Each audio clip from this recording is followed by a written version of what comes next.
Welcome to episode 5 of Chismisang Mag-asawa. So, ang topic natin today ay what are your thoughts about live-in setup before ikasal or before magpakasal? Depende sa tao, pero feeling ko dapat oo. Dapat oo na mag-live-in muna bago magpakasal? Hindi man, oo na hindi, pero hindi man talagang live-in pero kailangan magkasama kayo sa isang bahay. Siguro mag-outing kayo, 5 days, ganyan, or what, or ilang linggo. Yung mga ganong, ano lang ba? Basta may experience nyo No, kasama mo sa loob ng siya bahay. sa isang bahay. Oo, kasi siyempre pag shota lang kayo, yung best foot forward lang naman lagi pinapakita mo eh. Baka naman sa bahay, malay ba niya kung hindi ka marunong magsaing, mga ganun ba? Malay ba kung hindi ka naglilinis pala talaga, mga ganun. Ay, yung mga hindi pa for sure naman, syempre kung magpapakasal kayo, di ba? Nakakapunta na kayo sa bahay ng isa't isa, dapat. So, makikita nyo kung ano yung itsura niya sa bahay or kung gaano yung attitude niya sa bahay. Pero, what I'm saying is, as in yung live-in setup talaga, natitira kayo sa isang bahay bago kayo magpakasal. Let's say, for example, for a few months or few years bago kayo magpakasal. Kasi nangyayari na yun ngayon, it's common na live-in muna bago magpakasal. Sa akin, okay lang na mag-live-in muna. Siguro dati, yung mga older generations, like for example, yung mga 90s or 80s, hindi siya pwede kasi parang taboo word talaga yung live-in na Totoo. diba? Pero nga in this generation, marami talagang naghihiwalay kahit kasal na. Totoo. Tapos sa sobrang hirap, dahil nga walang divorce naman sa Pilipinas, maraming couple na naghihiwalay na pero nasa stuck sila dun sa marriage na hindi naman na effective sa kanila. Masaya. Diba? Hindi naman na sila masaya.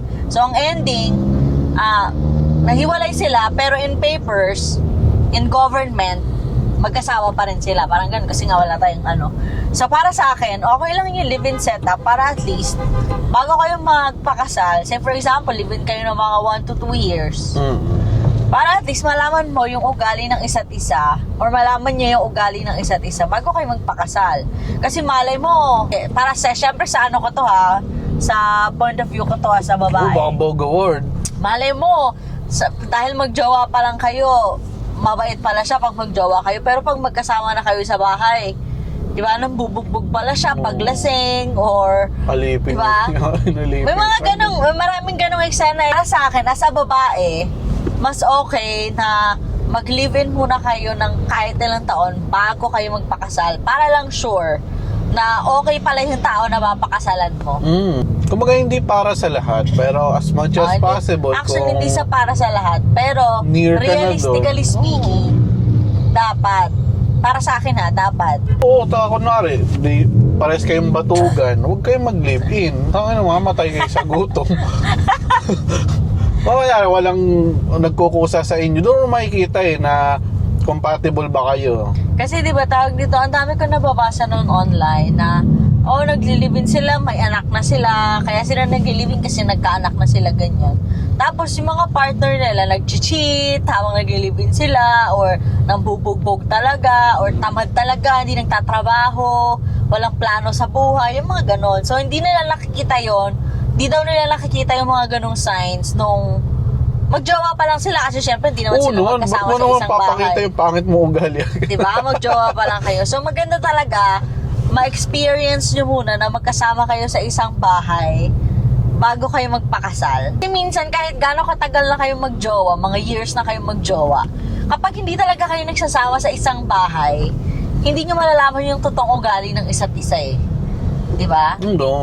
Kasi lalabas yung natural mo na ugali eh. Hindi man pangit all the way, pero minsan may natural yung ugali. Ayoko muna hugasan yung plato bukas na yan. May mga ganon, yung mga maliliit na bagay. May OCD ka pala. Oo, tapos So, ikaw ayaw mo pala. Yun. Hindi kayo pwede. Or mag-compromise kayo na, sige ako na lang dito, tapos ikaw na lang sa ganyang gawaing bahay, ganyan. Diba? Wala din. Yung walis eh. Ayun na nga. So, at least marirealize mo sa sarili mo na, ay ayoko palang mag-settle sa ganitong buhay or sa ganitong partner forever. Diba? Oo. Diba? So at least marirealize mo yon sa early stages pa lang. So ang conclusion natin sa usapan na to, sa ating dalawa, okay lang na live-in muna bago magpakasal. Oo, testing run. Pero, huwag silang mag-anak habang live-in. Yun din, actually, yun din. Kasi nga, doon na papasok yung nakarang Titinrap nyo lang episode din yung natin sarili nyo. na hindi ka naman pwede porket nakalive na kayo, mag-aanak ka na. Hindi yun. Kasi nga, hindi. mag-aanak ka kapag ready Hindi ka naman, na. oo. Kapag ready na kayo. Hindi porket nakalive na kayo, mag-aanak na kayo. Hindi ganon. Kumbaga yung live-in ay for testing the waters lang. Hindi yung bubuo na talaga kaagad kayo ng pamilya.